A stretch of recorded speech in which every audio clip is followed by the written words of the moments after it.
People are lining up at checkout counters with big carts full of toilet paper, alcohol, and other goods. Philippine President Rodrigo Duterte has declared a lockdown of the capital Metro Manila after raising the maximum alert level in response to the coronavirus. Hey guys, good morning. Good morning mga utol. My name is Kuya Dale and I'll be one of your Kuyas online. And welcome to our first official vlog, and basically this is my first time doing this. Also an opportunity for everyone to have like a Kuya Catch-up, Kuya Mentoring, or Kuya Usap, or tambay lang, or mema lang, alam mo yun? Anyway, aware naman tayo na ang magiging topic natin is about the controversial COVID-19 virus. So anyway, kami rin, yung family namin ay medyo nag-iingat pagdating dito. So before we start, let's have first our introduction. Let's go introduction. Come on! Hey!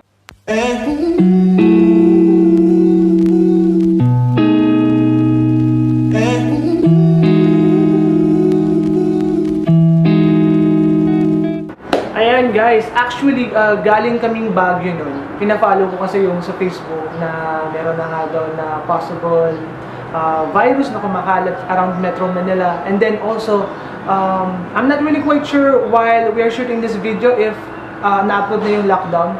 I'm not really quite sure. Pero yun, ganun na yung mga lumalabas na setup. Meron na rin setup ng mga parang panic buying, even though it's not really wise. Sa season pa naman natin yan. And it happens because out of fear.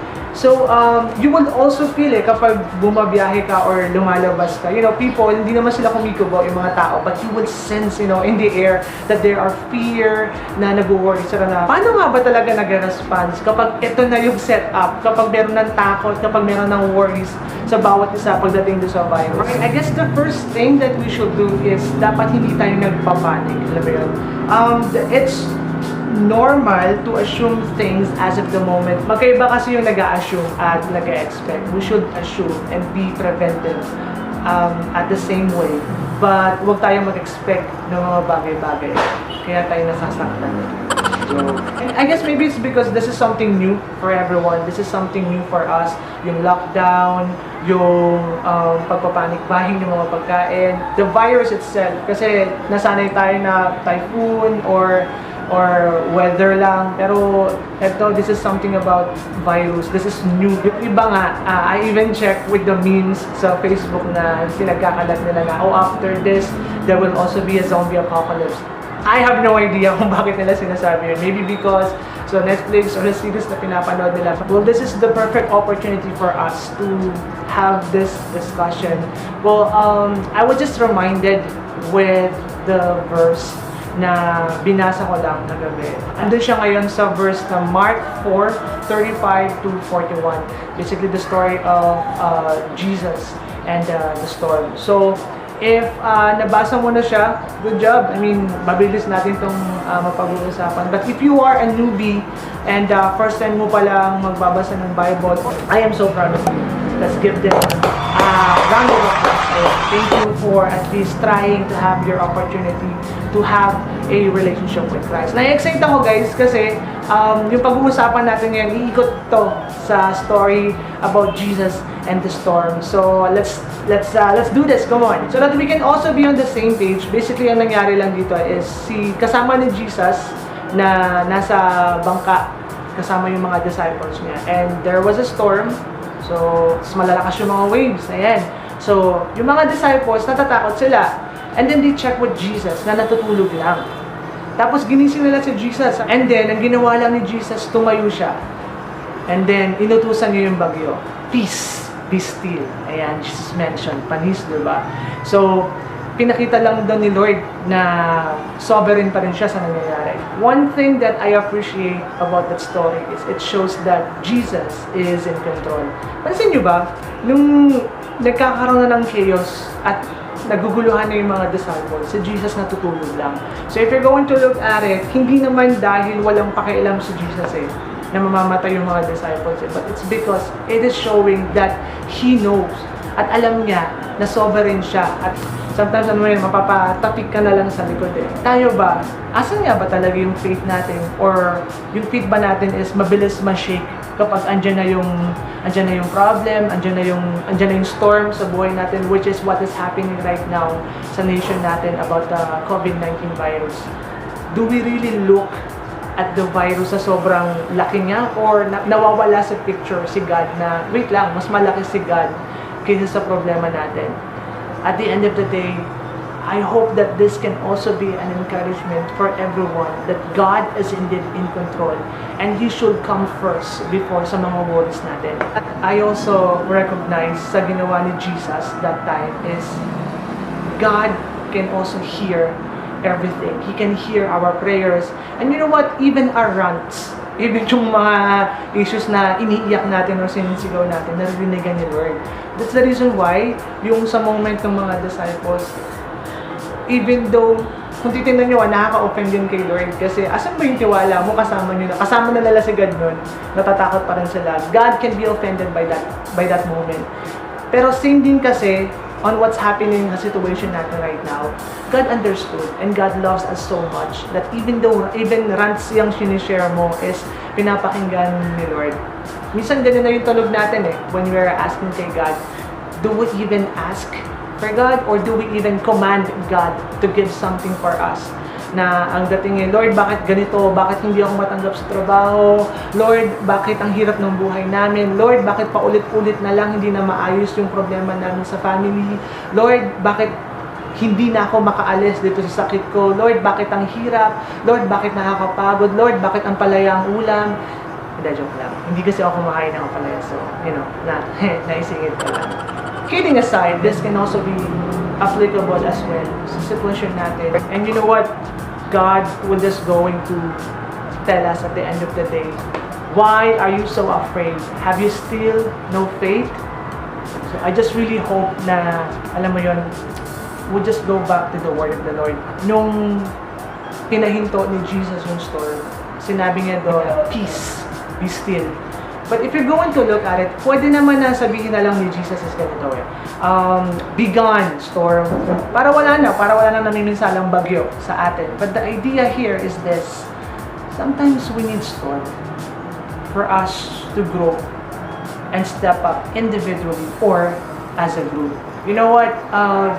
The Bible is teaching us to have an opportunity to seek for a storm-proof faith, not for a storm-free faith.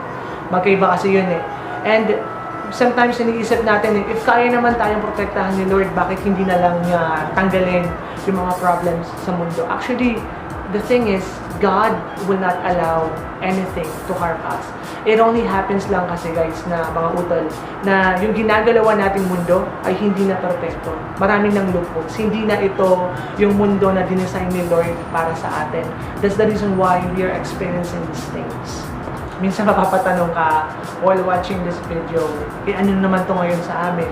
Andun pa rin yung fear. Ano ba yung assurance na pwede natin panghawakan na ito na yung sitwasyon natin? I guess the first thing that you need to understand is that remember where to go when there is a storm. I just love how Job Wahiman is a pastor from the fort. Missionary siyang story nung nagpunta kami sa camp. There is an instances nung bata sila, napagtripan nila yung bahay ng mga putakte or ng mga bubuyog. So pagbato nila doon sa bahay ng mga bubuyog, so malamang hinabol sila. So hindi nila alam kung saan pupunta. At that moment, nagpanic siya, natakot siya. Hindi niya alam kung saan pupunta. But you know what he did? He went directly home. One thing that he understood is that when there is home, he can be safe.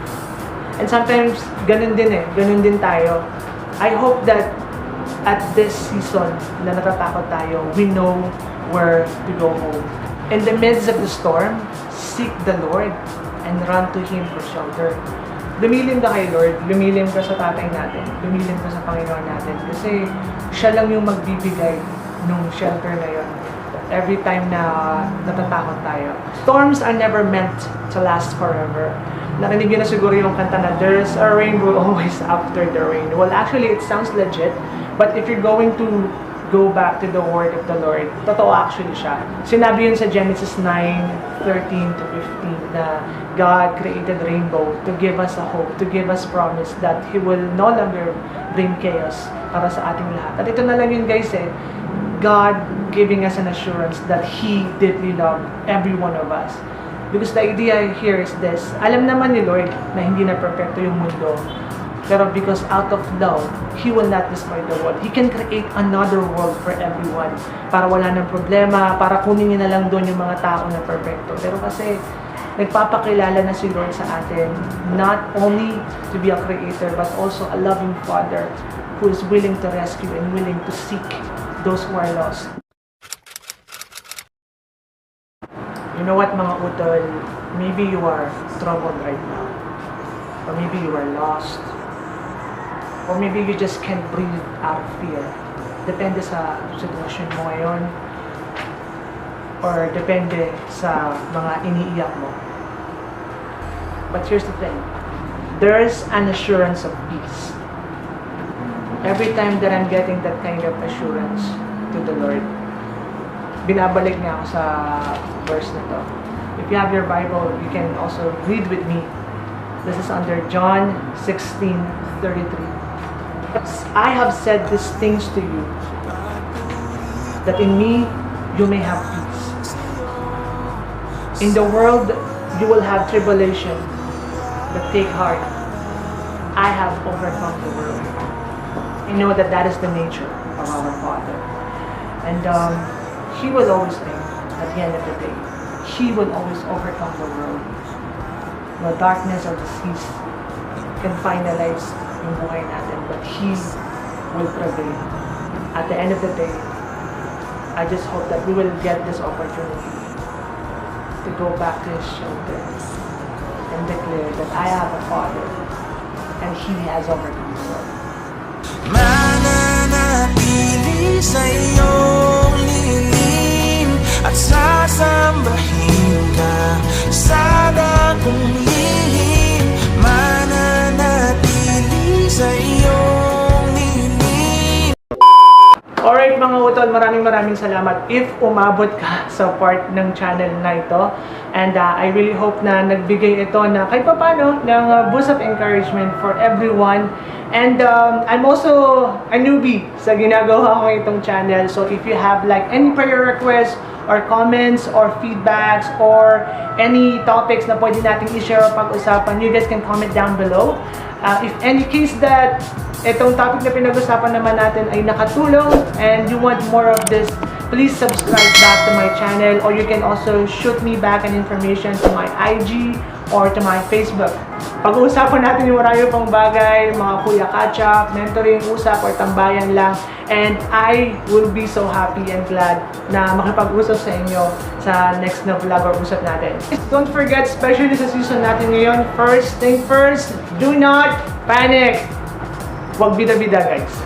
Huwag ubusin ng pagkain sa grocery. And stop spreading fake news guys. Let's be also responsible sa content na sinishare natin. Especially, you know, if it came from the valid media.